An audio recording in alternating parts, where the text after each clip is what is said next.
Assalamualaikum warahmatullahi wabarakatuh.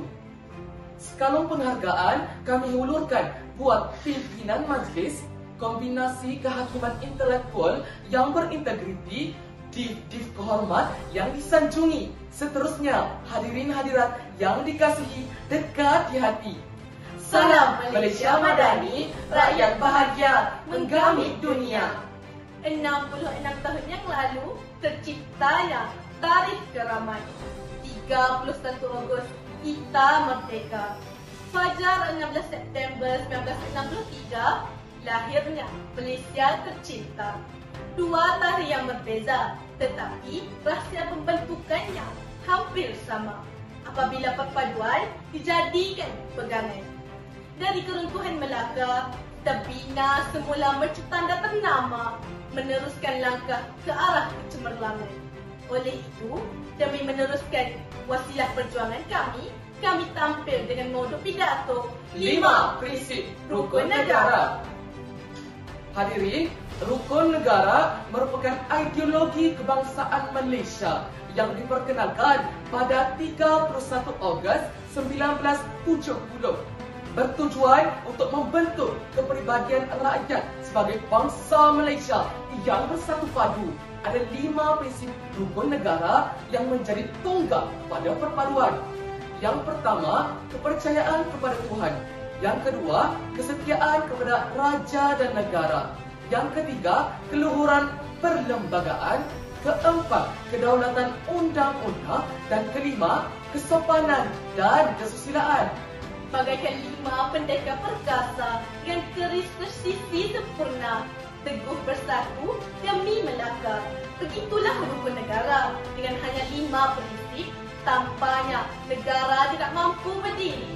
Tampaknya rakyat tidak mampu berdikari. Pidato pada hari ini berkehendakkan kita untuk merungkai dan menilai sejauh manakah kemampuan rukun negara dalam mengharmonikan negara yang akan kami zahirkan dalam 3 generasi yang berbeza. Pertama, rukun negara menjadi wajah masyarakat berminda gagah. Tun Dr. Mahathir Mohamad pernah berkata, tiada yang memilukan melainkan melihat bangsaku dihina. Tiada yang menyayat hati melainkan melihat bangsaku dijajah.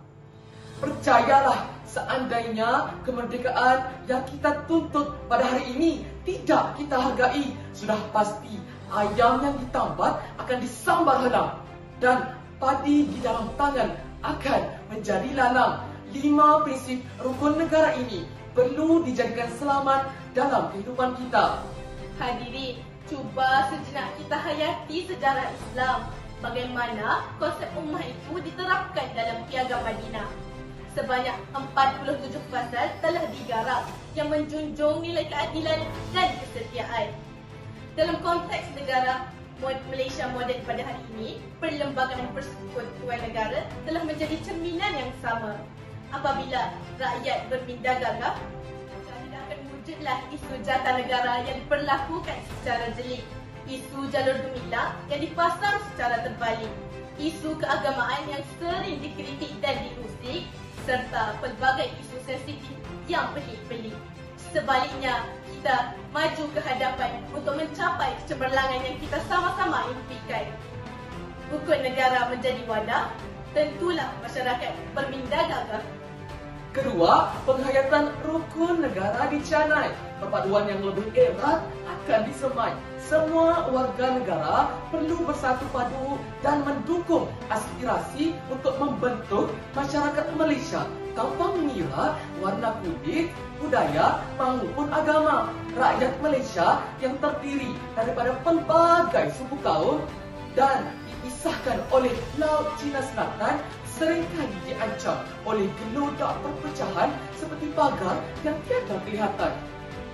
Sejarah telah membuktikan dasar perpecahan dan perintah penjajahan British telah meletakkan orang Melayu di kawasan kampung-kampung untuk bercucuk tanam, menanam jagung dan kangkung.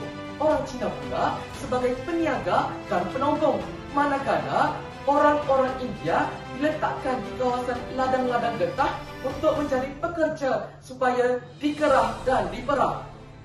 Apabila wujud unsur perbezaan seperti ini, maka rukun negara lah yang akan menjadi kunci utama untuk menyatukan dan membentuk bangsa yang bersatu padu. Kepentingan rakyat didahulukan, kedaulatan negara diutamakan. Ibarat irama dan lagu, ibarat isi dan kuku. Jika rakyat tanpa perbezaan hidup di bawah payung kekitaan, maka akan lahirlah masyarakat yang ampuh, seterusnya menjadi watan yang teguh. Bersatu kita teguh, bercerai kita roboh. Renung dan fikirkan bahawasanya rukun negara sememangnya penawar perpaduan. Oleh itu, penghayatan rukun negara dicanang, perpaduan yang lebih erat akan disemai. Ketiga, pengamalan rukun negara menjadi tonggak rakyat yang setia dan cinta akan negara. Masih segar dalam ingatan bibit-bibit 13 Mei 1969, angin di Kampung Rawa serta tragedi di Kampung Medan telah mengakibatkan ribuan nyawa tergadai. Dek keeguan yang menjadi gunting dalam lipatan. Rusuhan, hasutan dan demonstrasi telah menjadi pemangkin perpecahan. Sebab itulah hadirin, rukun negara wajah Malaysia perlu diperkukuh agar sejarah yang dulu tidak berulang kembali. Kata orang, tak kenal maka tak cinta. Jika ikan di laut, asam di darat, dalam periuk bertemu jua. Yakinlah, kestabilan politik dan sistem pemerintahan demokratik akan melahirkan rakyat yang bersemangat patriotik. Kepercayaan kepada Tuhan dijadikan sebagai akidah sepanjang zaman. Kesetiaan kepada raja dan negara yang menjulang akan membina kedaulatan yang disanjung. Semuanya cukup membakar api di dalam dada, menyemarakkan semangat yang membara. Akulah anak Malaysia. Nah, itulah hikmah negara yang melahirkan rakyat yang setia kepada raja dan cintakan negara. Tuntasnya, biar siapapun kita, asalkan pegangan kita tetap sama. Cubit paha kanan, paha kiri terasa jua. Rukun negara biar kita pegang erat selamanya. Tidak mengapa kita kehilangan ibu jari, tetapi jangan sesekali kita kehilangan tamadun yang disayangi. Sekian 5 prinsip rukun negara demi perpaduan bangsa. Sekian, terima kasih.